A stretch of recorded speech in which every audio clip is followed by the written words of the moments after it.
Tanya Igeret Teshuvah, chapitre 11, première leçon. Dans le chapitre 10, Admor HaZaken nous rapportait la Mishnah dans Brachot qui dit En omdin leitpalel ala mitor koved rosh, que pour se préparer à la prière, il faut la soumission et l'amertume. Et la Braïta nous dit par contre En omdin leitpalel ala mitor simcha, que la prière, qui est donc la fusion avec Akadosh Baruch Hu, l'union avec Akadosh Baruch Hu, doit se faire besimcha. Alors comment s'imaginer pouvoir avoir les deux en même temps? Dans le chapitre 10, il nous dit qu'effectivement, on peut le faire, on peut accomplir cette chose-là, mais à deux moments différents. Tikkun Chatzot au milieu de la nuit sera réservé à Achna, soumission à Akadosh Baruch Hu. Et pour la tfila, tfila c'est aussi Teshuvah Ila, c'est s'unir avec Akadosh Baruch Hu, ça se fera dans la simcha. Dans le chapitre 11, Admor HaZaken veut nous rajouter que c'est possible aussi d'avoir les deux en même temps, d'après un principe qu'il a développé dans le chapitre 34 de l'Écouter Amara. Perek Yudalef ve'Omnam, néanmoins, Liot belibo achna, pour qu'il y ait dans son cœur cette soumission à Dieu, qui correspond à Teshuvah Tata'a, Teshuvah inférieure. Vegam ha-simcha, et aussi la simcha b'Hashem. Shtehen beyachad, les deux en même temps. Kvar milta amora belikuta marim, sauf perek lamed dalet. J'ai déjà expliqué ce système, dit Admor HaZaken, à la fin du chapitre 34 de la première partie du Tanya.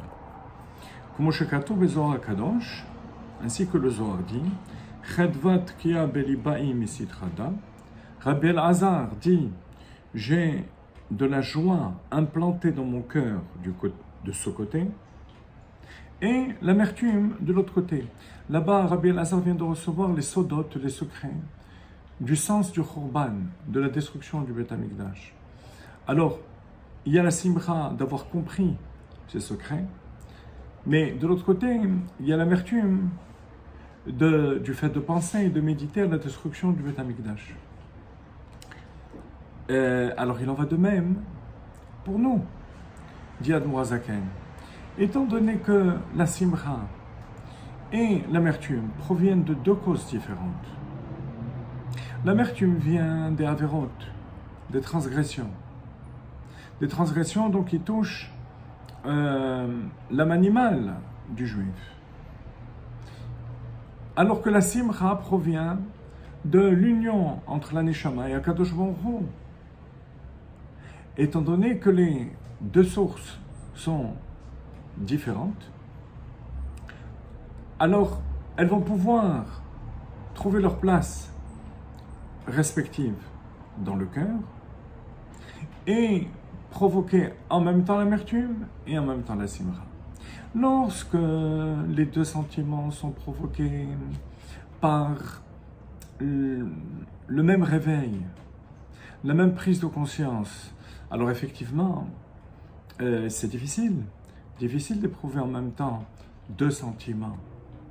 Mais lorsque l'origine est différente, l'amertume, c'est par rapport aux averot, aux transgressions qui ont été commises, et qui sont l'objet de Teshuvah Tata, de Teshuvah inférieure. Et la simcha, alors que la joie, la simcha, est provoquée par la fusion avec la neshama, on pourra avoir les deux préparations, les deux formes de préparation en même temps.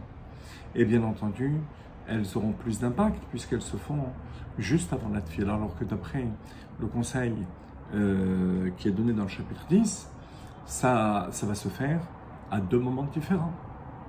Voilà la solution que nous donne Admor HaZaken. Simplement, il va falloir rajouter une autre notion qu'on va développer dans la suite du chapitre et qu'on verra au prochain shiur.